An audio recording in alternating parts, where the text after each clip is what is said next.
On the 16th of October 1978, the conclave of cardinals in the Sistine Chapel was about to break with 450 years of tradition. It was also about to elect to the papacy a man whom few, if any, of the crowd had ever heard of. Habemus Papam.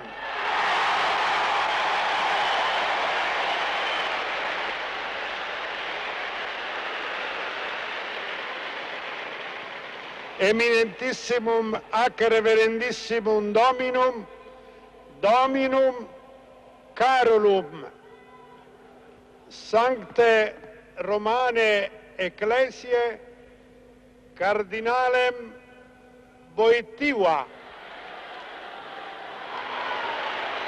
The first question was, who is Karol Wojtyla?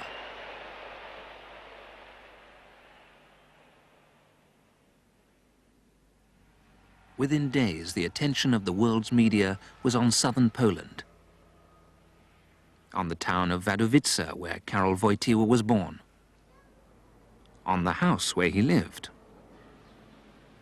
on the school where he went to school, on the church where he went to church, on photographs of his parents, of Karol with his mother, and of Karol with his father. There was even confusion over two photographs of Karol at his first communion. Which is the real Wojtyla?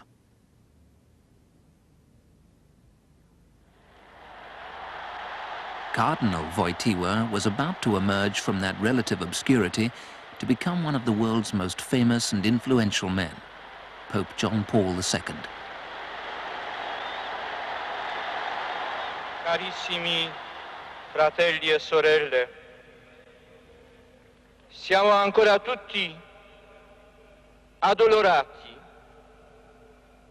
dopo la morte dell'amatissimo Papa Giovanni Paolo I. It is a very important moment, maybe said a very difficult moment. For me, it was not so difficult. Perhaps I admired, I was surprised that it was so easy to accept that, of course.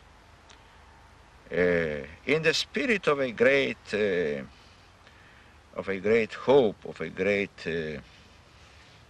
confidence to our Lord and to his mother, to Our Lady. In this spirit, it was easier to find the serenity, no, of this moment, to not be disturbed. Anxious, of course, it's necessary to be anxious. To be anxious is also an aspect of having responsibility. Wojtyła's mother died in childbirth when he was only 9. It was his elder brother, Edmund, who was the young Karol's closest companion. Niewątpliwie dla Karola Edmund był protoplastą, był tym, który For Karol, Edmund, without any doubt, was a model. He was the one who showed him how to make use of his time so as to achieve as much as possible in life.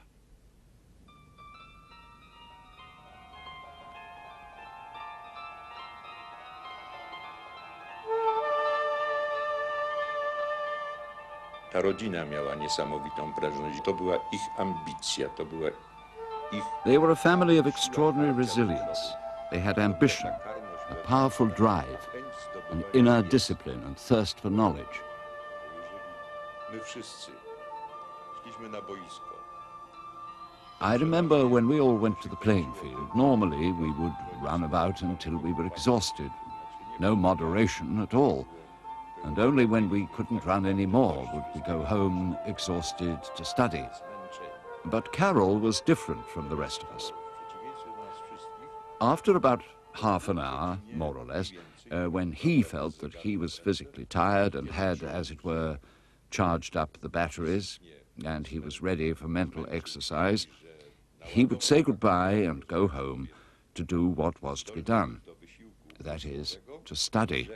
nas i szedł sobie do domu robić to, co należało, to znaczy uczyć się. And so, when I came back from the playing fields later than him, I would go to him to copy out the Latin homework that he had already done. Podpisać słówka łacińskie albo greckie, które on już miał gotowe.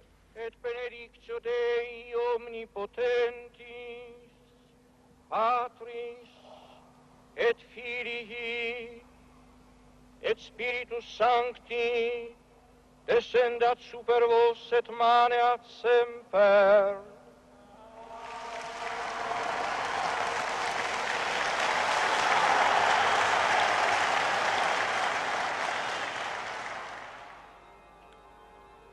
When Karol was 13, his brother Edmund, who by now was a young doctor, died in an epidemic of scarlet fever. Karol and his father were left alone.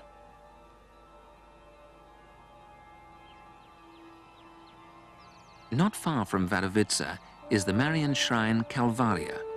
The Virgin Mary is important to all Catholics, particularly to Poles, and even more, it seems, to Karol Wojtyla, who later chose to place the initial M on his episcopal coat of arms.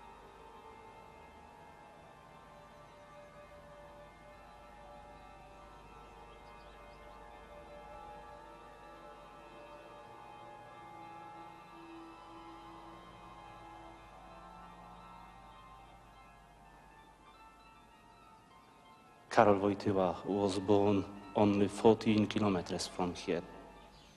He used to come as a boy, he used to come as a priest, and then as a bishop.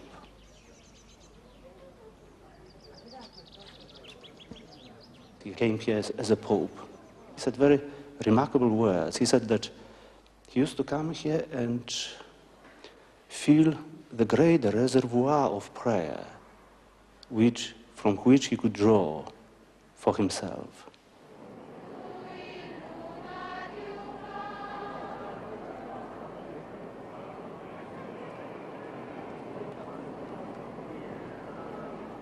A few days after the conclave, the solemn inauguration ceremony.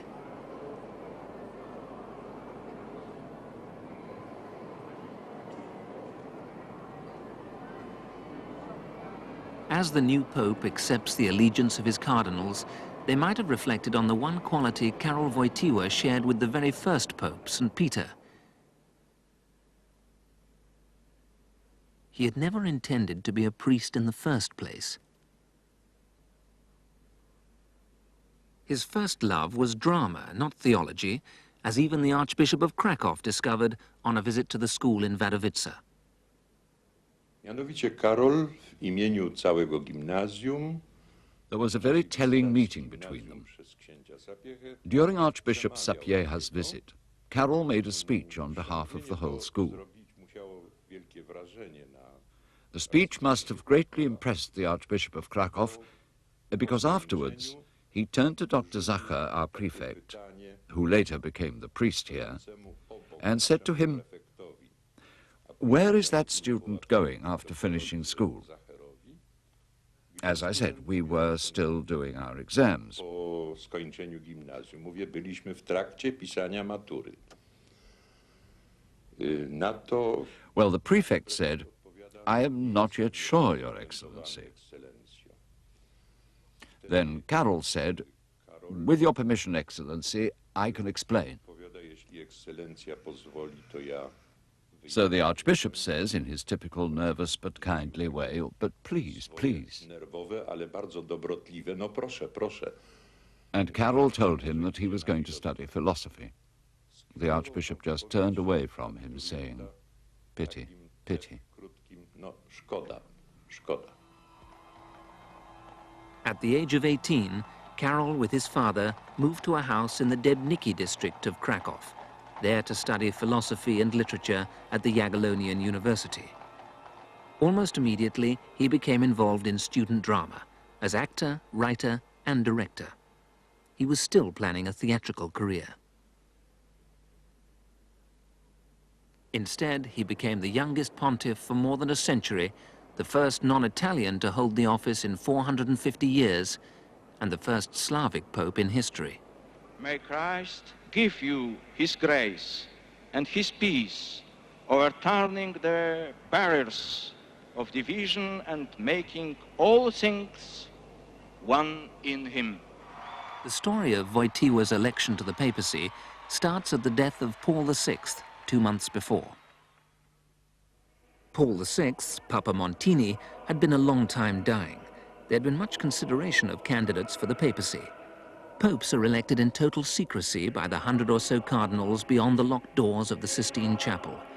Despite the complex and secret arrangements, versions of the political scenarios do emerge. It seems that there were many within the conclave of cardinals who felt that Paul VI had already surrendered too much to modernity. Their preferred candidate was the 72-year-old Archbishop of Genoa, Giuseppe Siri, who had been the principal opponent to Montini in the conclave of 1963. Those who, despite Paul VI's death, wished to continue his work clustered around the figure of his previous Under-Secretary of State, Cardinal Benelli, a pragmatic liberal with experience of manipulating Vatican bureaucracy. Around him, it seems, a loose coalition of cardinals formed and selected a liberal candidate. Cardinal Wojtyła arrived at the conclave with no feeling that he himself might soon become a candidate. Maybe dangerous to feel that. It's best to feel that in the moment when it comes. Maybe dangerous to feel that. Of course, before in the second part of the pontificate of Paul VI, on began to speak about different candidates, but not so much upon my person. O tym, żeby był papieżem, do głowy mu nie przyszło. When he was going to the conclave after the death of Paul VI, he had absolutely no thought that he would ever be elected Pope. I wtedy mówię do niego. I remember that after several days I said to him, "Listen, old man, have you brought a return ticket to Warsaw or just a single ticket from Warsaw to Rome?" He replied, "Of course I've bought a return ticket, why shouldn't I have?" So I said, "Well, you talk so much about a priest's duty to live a simple life, not to spend money on luxuries, so why did you buy a return ticket to Warsaw?" He said, "What are you getting at? Are you trying to make an idiot out of me?" And I said, "What I'm getting at is that you are going to be elected Pope and the ticket will be wasted." "Oh, Mitek," said he, "get your head tested." Postukaj sobie w głowę. The only form of communication between the cardinals in conclave and the crowd in St. Peter's is the colour of the smoke from burnt ballot papers emerging from the roof of the Sistine Chapel. Apparently, the Liberal coalition candidate had as many votes as Siri on the first ballot, but those cardinals not privy to the coalition's conversations soon ascended the Liberal bandwagon. No one expected an early result, so when grey smoke emerged, there was some confusion. Only white smoke indicates the election of a new pope. What colour was this?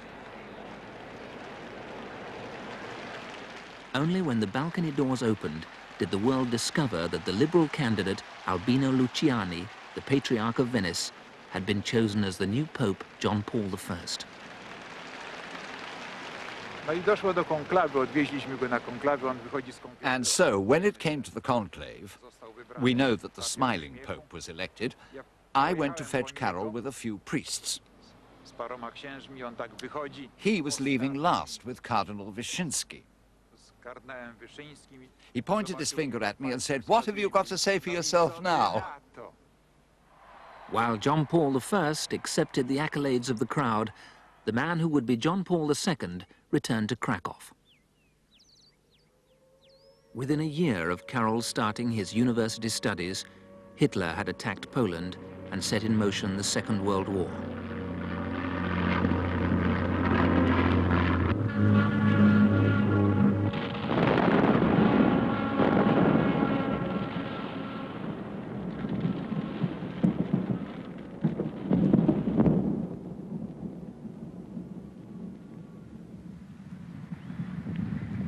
The Polish cavalry was no match for the German war machine, and within days, Poland had fallen.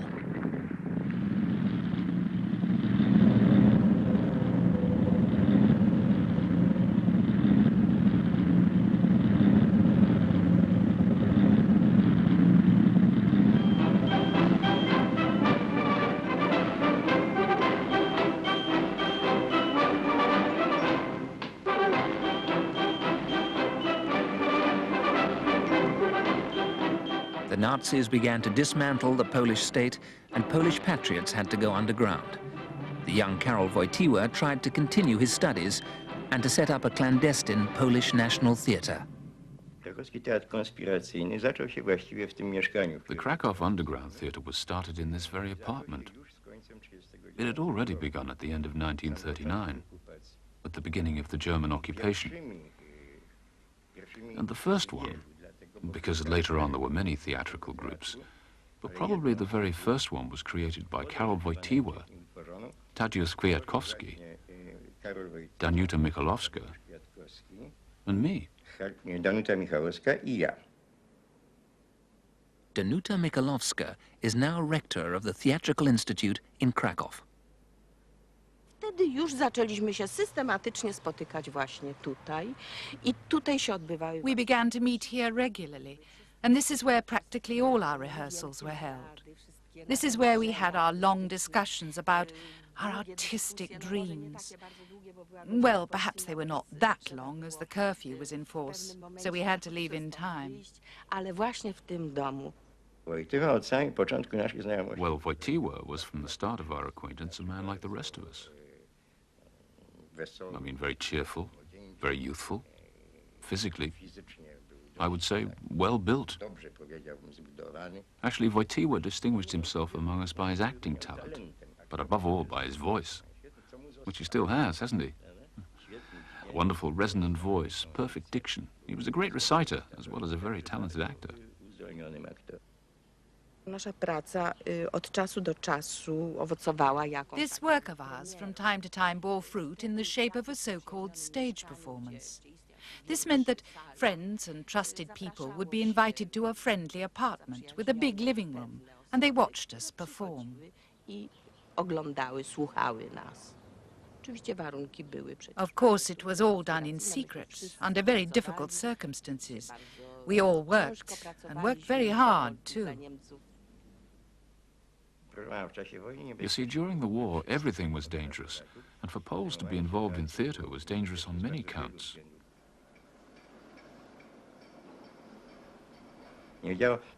A man could go out into the streets during those days, but in those conditions, he could never be certain whether he would return home again. On one occasion, in the early afternoon, about 30 people were supposed to come to a performance in this very room. And if you can imagine it, on the very same day at noon, the Gestapo arrived, because a man had been arrested in the flat next door. And they saw this room, which had clearly been prepared for some meeting or other. My mother received them. I was out at the time. There were 2 Gestapo men, and she told them that the chairs were arranged like that accidentally, because she was getting the house ready for a big house cleaning, which was just about to begin. And they left. But I would have to say that such incidents frequently used to end in the arrest of everyone who was present. Karol Wojtyła, now 22, was still not ready for the priesthood. What is essential for the priesthood is that the priest is acting in persona Christi, in the name of Christ himself. He is offering his own sacrifice. I didn't have this vocation, the awareness of my vocation after my maturity examination. That I have felt a little later. You know, it was the time of the war, of the terrible Nazist occupation in Poland. You know that this great suffering of the whole people. Maybe that influenced also the direct examples of priests I met.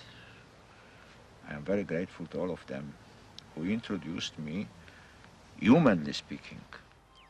Soon after his father's death, the young actor Wojtyła met a man who would change the course of his life, a blonde-haired mystic who trawled the streets of Krakow recruiting religious young men, Jan Turanowski.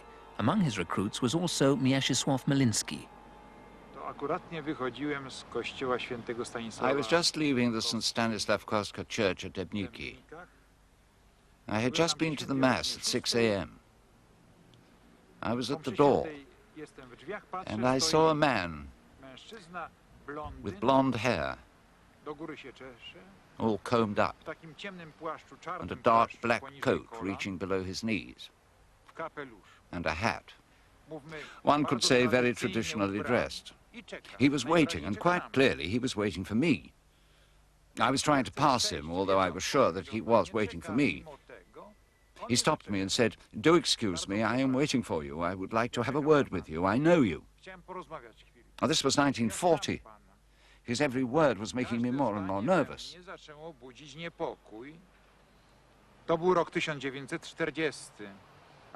I already knew what the Gestapo was and what they could do. So my first thought was, Gestapo.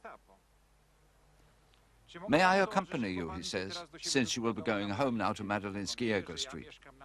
And how did he know that I live in Madelinskiego Street? Because, he says, I live in Rozana Street, so we can walk together. I kept wondering, what does he want from me? "I have been watching you for some time," he said. Well, now everything was clear. If he tells me that he has been watching me, then everything is clear. I asked him, "What do you want?" "I would like to invite you," he said, in his characteristic high-pitched voice. It was almost a falsetto. "I would like to invite you." What did he want to invite me to do? No doubt to collaborate with the Gestapo. "I would like to invite you to join the Living Rosary." What? The Living Rosary? Oh, well, I could join the Living Rosary. I couldn't care less. I was only too happy that it wasn't what I had feared. Malinsky and Wojtyla became part of a small group of students at Tyranowski's flat. Tyranowski was an extraordinary man. He was a mystic, a man so profoundly religious that he was radiating God's message. I was put off by his combed-up blonde hair, his rather sentimental smiles, his falsetto voice, and all these lectures which sounded rather as if they came straight from the catechism, almost stereotyped. This is why Wojtyla kept telling me, look at what is inside him, not at the outward appearance. Tyranowski's influence on Wojtyla's life was gigantic. I can safely say that if it wasn't for him, neither Wojtyla nor I would have become priest. It would not have had any great consequence if I had not joined the priesthood. The church wouldn't collapse if I hadn't. But if Wojtyla hadn't become a priest, well... Wojtyla kept his newfound enthusiasm to himself. No ale oczywiście, że wybór został dokonany. Wybór zapadł. Clearly, the choice had been made. The decision had been taken sometime in 1942. But Karol Wojtyla kept on working with us for another 18 months, until the end of 1943. We didn't know that he was studying theology. It was a secret course, and despite our friendship and close relationship, there was no reason why we should have known about it. But his flatmate, Kotlarczyk, most certainly must have known.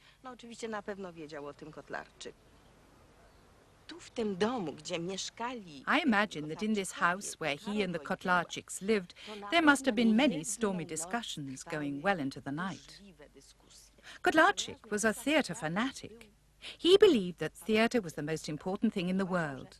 He said one's duty to God and country could be best fulfilled through theatre. The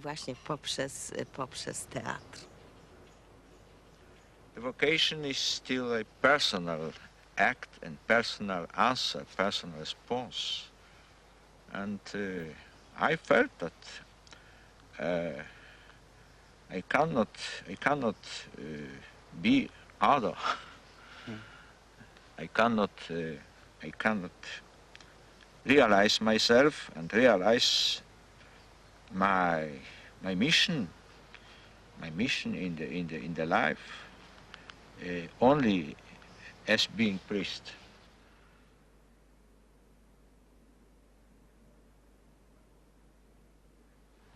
But the first acting person in this in this process is, of course, the Holy Spirit, and Christ through the Holy Spirit. A small theology, priesthood, I have proposed you. In 1944, the uprising of partisans in Warsaw made the occupying forces in Krakow more than usually nervous. They began to round up intellectuals and potential troublemakers. Archbishop Sapieha, who had years before spotted Wojtyła at school, arranged for a group of student priests to continue their studies in the relative safety of the episcopal palace.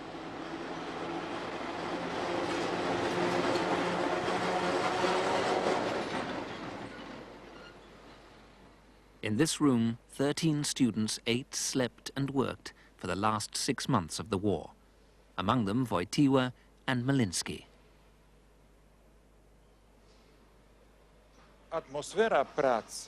The atmosphere we were working in was extraordinary.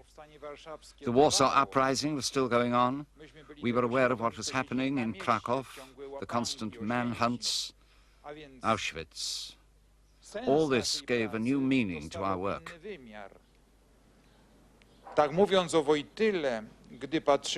When I watched Wojtyła, the way he lived, his behavior, I wasn't surprised. I had already known him for several years, since 1940, so there were no surprises. But I could watch him at work. He studied very intensely. He didn't waste a single minute.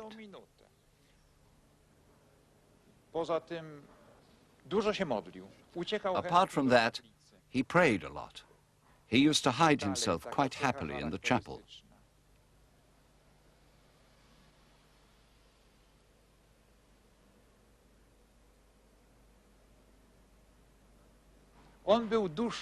Another thing about him, he was the soul of our little circle.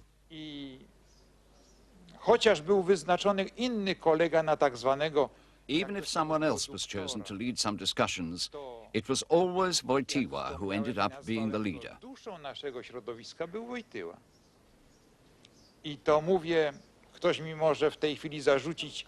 You could accuse me of saying all this because Wojtyła is the Holy Father now. But I don't. I can say that honestly as I can. I have no vested interest. I am not interested in becoming a bishop. That's the way it was. It was this same palace that 30 years later, Wojtyła would occupy as archbishop and cardinal. And it was also here that he learned the news that finally put him on the road to Rome. Well, he was having breakfast with a dozen or so priests at the table. He sat at the head of the table. Suddenly, Mr. Mucha, the driver, rushed into the kitchen and said, "Sister, sister, the Pope is dead." Sister Cook said, "I know the Pope is dead. Why are you telling me this? He died a month ago and we have a new one." No, it's the new one who is dead." "Really? Really? I heard it on the radio." "Now do tell Father Dziwisz." And Sister Cook, who was a pretty calm woman, said, "Well, I won't, but if you want, you can." And so Mr. Mucha had to go to the service hatch, which divides the kitchen from the dining room, and call out, "Księże Stasiu, Księże Stasiu." And Father Dziwisz came up and Mucha said, "The Pope is dead. I heard it on the radio." And when Father Dziwisz heard this, he turned away from the little window and said aloud to Cardinal Wojtyła, "Mr. Mucha has come, and he says that the Holy Father is dead." Cardinal Wojtyła was stirring his tea. He dropped the teaspoon, which hit the glass. And then he left the table without a word and went to the chapel. And there he prostrated himself on the floor, according to those who know what the cardinal does. So something was already in the air. In Rome, the Vatican was in crisis. There were colorful rumors that the new pontiff had been murdered for a variety of imaginative reasons. What's more, the liberal cardinals realized that their victory in the conclave was short-lived. They would have to take on the conservative forces again. Giuseppe Siri was still available to stand for a third election. As the cardinals went into conclave for the second time in just over a month, several Italian candidates were being considered. Felici, the experienced Vatican bureaucrat. Colombo, the affable Archbishop of Milan. Bertoli, the well-traveled papal diplomat. Baggio, sophisticated and modern. But for the liberals, the most obvious candidate was the architect of the election of John Paul I, Benelli himself, provided he had not upset the sensibilities of too many cardinals by his obvious manipulation of the previous conclave. What had become clear to the Liberal coalition was that in the event of there being no suitable Italian to stand up to the Siri candidacy, they should consider a foreigner.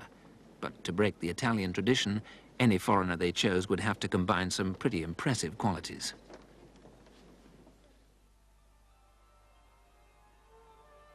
Karol Wojtyla finally started work as a priest at the age of 29 in the tiny village of Nigowice in southern Poland. The post-war communist authorities were, ironically, by virtue of their strident atheism, doing much to reinforce a clear and coherent Christian faith amongst a people who resented the new regime. Wojtyła's parishioners set about building a new church, which even now says as much about their political independence as it does about their faith.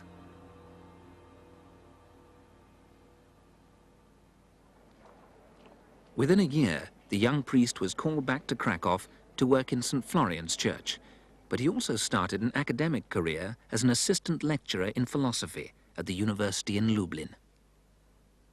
Any philosopher, still more so a priest, must consider the relationship between the individual and the state, particularly a state that claims to be atheist when its people proclaim the mother of Jesus as queen of their country. Wojtyła's doctrine, if one can speak of that, has placed great emphasis on human rights from the very beginning.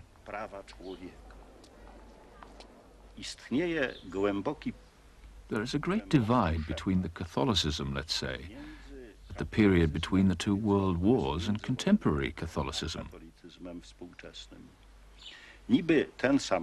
On the face of it, it is the same church, the same dogmas, the same prayers. But in fact, these are two different Catholicisms.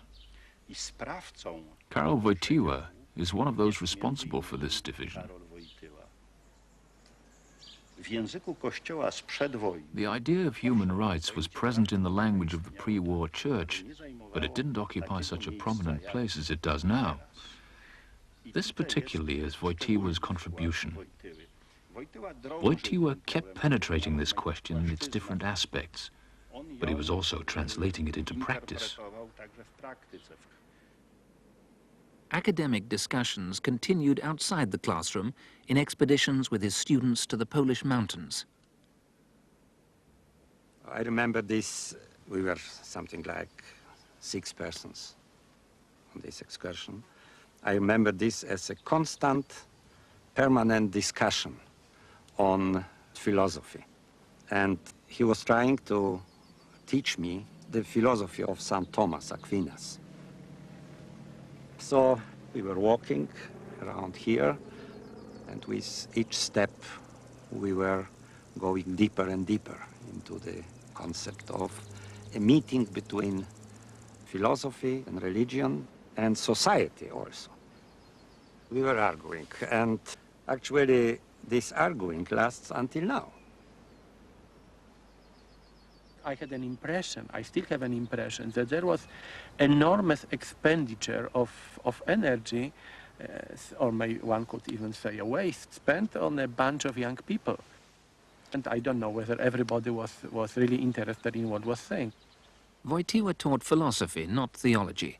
His students were not potential celibate priests, just young Polish men and women.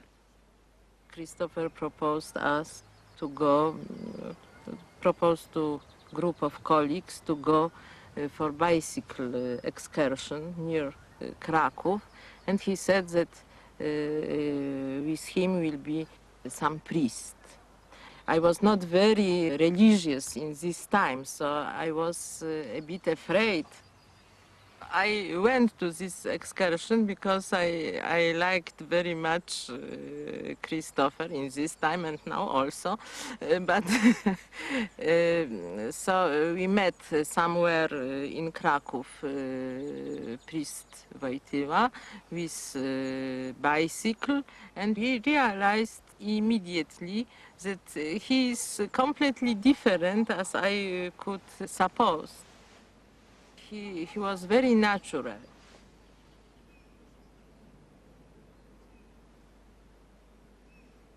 What I remember the best, I think, when he was coming to our house, because you know we have 3 daughters, and when they were very small, we were arranging every year Christmas carol parties. And he was always coming for this Christmas carol party.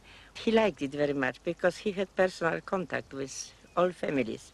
The children usually behaved very bad, you see, because they didn't treat him properly because he was playing with them. So they were sometimes going on his head and so on. But I think that he liked these things.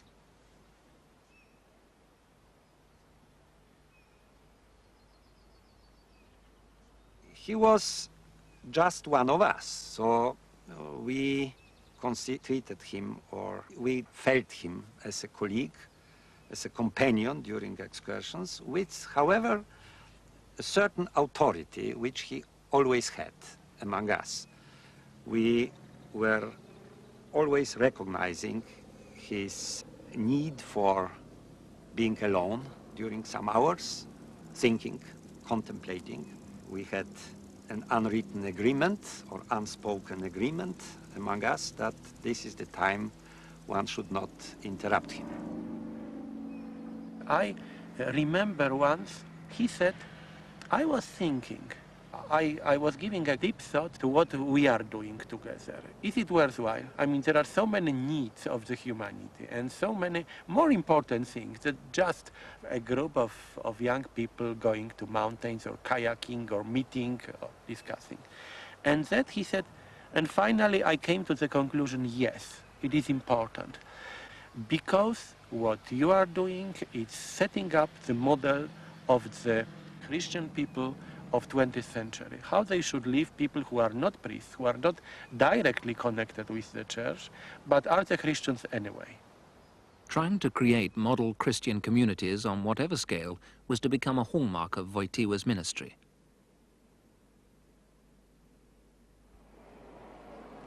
Throughout the first day of the conclave, black smoke poured from the Sistine chimney as the cardinals' votes meandered from candidate to candidate, seeking inspiration.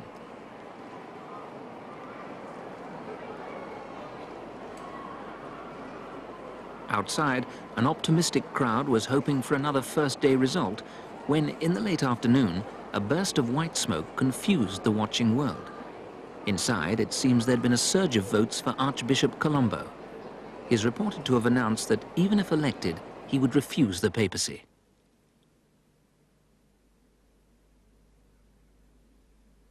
So the next day would see an attempt to find a foreigner who could appeal to the liberals, not frighten the conservatives, and have enough sense of his own destiny to accept the job.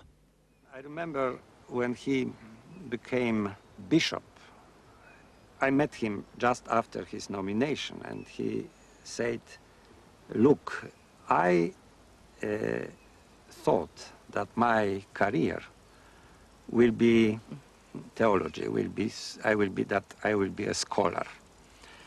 But it is so as it is written in the Bible, when Christ said to St. Peter something like, somebody else will lead you where you will not want to go. So from these words I can think that he had some dreams what he wanted to be. For Wojtyła, as a bishop, trying to build Christian communities inevitably meant entering the world of politics. In Poland, the Catholic Church and the Catholic press were almost the only institutions which could voice opposition to the communist state. He was in fact never interested in politics. He relied upon other people to get busy with politics as far as the church was concerned. But he one day came to the conclusion that he must, after all, enter also these fields occasionally. But his point of view, in fact, remained non-political in a sense. I mean, he looked at it from another perspective, from above. Politics were subordinated to broader problems and horizons of morality or whatever. At the town of Nova Huta, the atheist state had constructed their notion of a workers' paradise. Embarrassingly, the workers felt it might be improved by building a church. The authorities attempted to turn a deaf ear. Bishop Wojtyla lent his voice to the people and to their campaign, holding masses in the fields where their church might have been built. Mówi się realizm. Realizm w myśleniu o rzeczywistości. They say about realism that it is thinking about reality. In 1968, during the student riots in Warsaw, there was a banner, "Be a realist, demand the impossible." When I look back at the history of Wojtyła's life, which to a large extent is the history of my life, I think that here, in Poland, we've been anti-realists. If we'd been realists, then long ago we would have been, well, let's say we would not be ourselves today. True realism stems from demanding the impossible. And this is Wojtyła's greatness.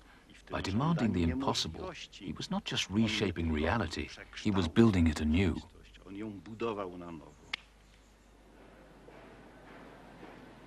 The Nova Huta campaign was eventually successful, and work began on the building of the church.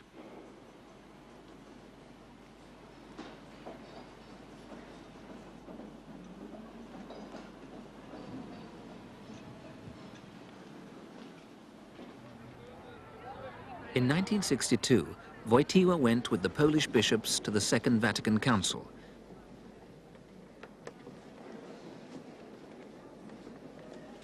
His contributions greatly impressed the Roman Curia, and he returned to Poland, soon to be made Archbishop of Krakow and then a cardinal.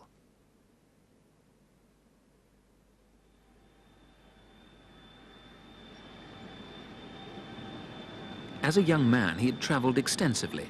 Now, as Cardinal Archbishop, he used the newfound freedom of his status to continue his travels.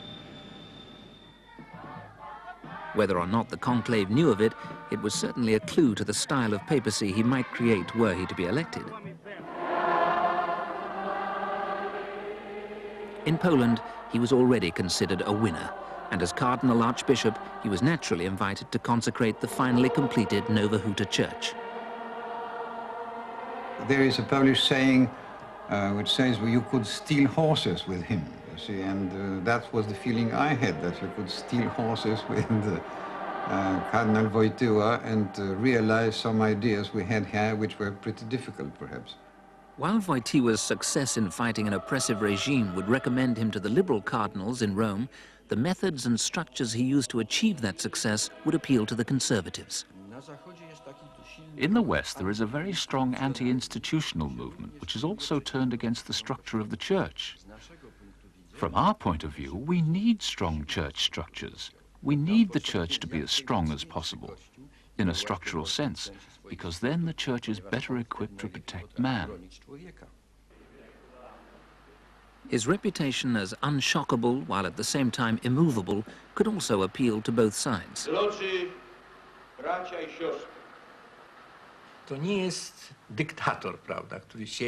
He isn't just a dictator who declares, soldiers, these are your guns. He is a man who first listens and then tries to understand others. But of course he has his own principles, fundamental principles, and he has a vision.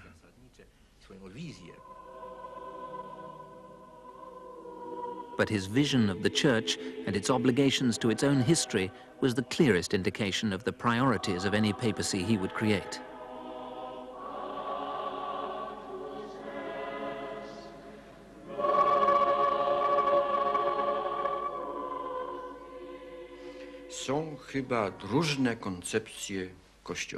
There are different ideas about the church, even among Catholics.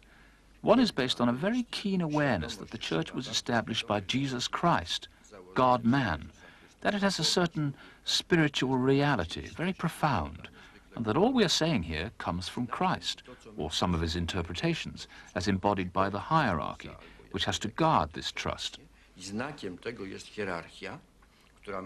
Another idea of the Church, in its extreme form, treats the Church as a kind of Jesus of Nazareth religious association. That is a sort of democratic organization, which first chooses one chairman, then another chairman. And what the majority decides is sacred, isn't it? In Poland, Wojtyla was a man of the people, an activist and a democrat.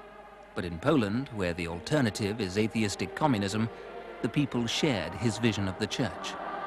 I think that the people in the technically very developed countries, I am speaking now about the Western countries in Western Europe and America, they suffer, if I may say so, from something which may be called the democracy paradigm.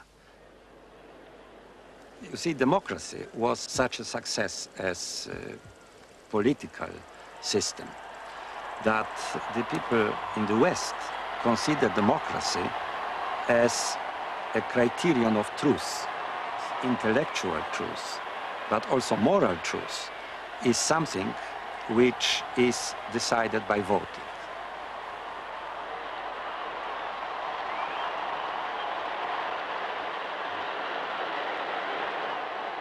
At the end of the third day, Karol Wojtyla was elected Pope.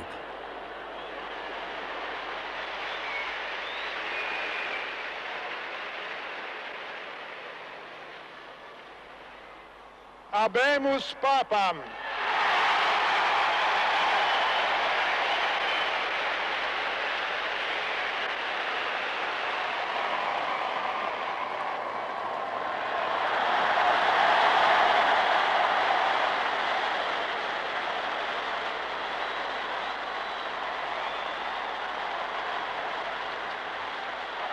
It was the start of a pontificate that would change the face of the papacy. Some would say for better, some would say for worse. When Pope Paul VI was dying, like many people, I played the game of the next Pope I want. And I knew exactly what I want, and we got him. I wanted an Italian, of sufficient integrity not to be corrupted by power, and of sufficient boringness and slight oddness not to become a major world media star. And he died after 3 weeks. And what we've now got is a man of enormous character, energy, personality, who is a natural media star. And therefore it's no fault of the popes, the present popes, that unfortunately he's now blown out of all proportion.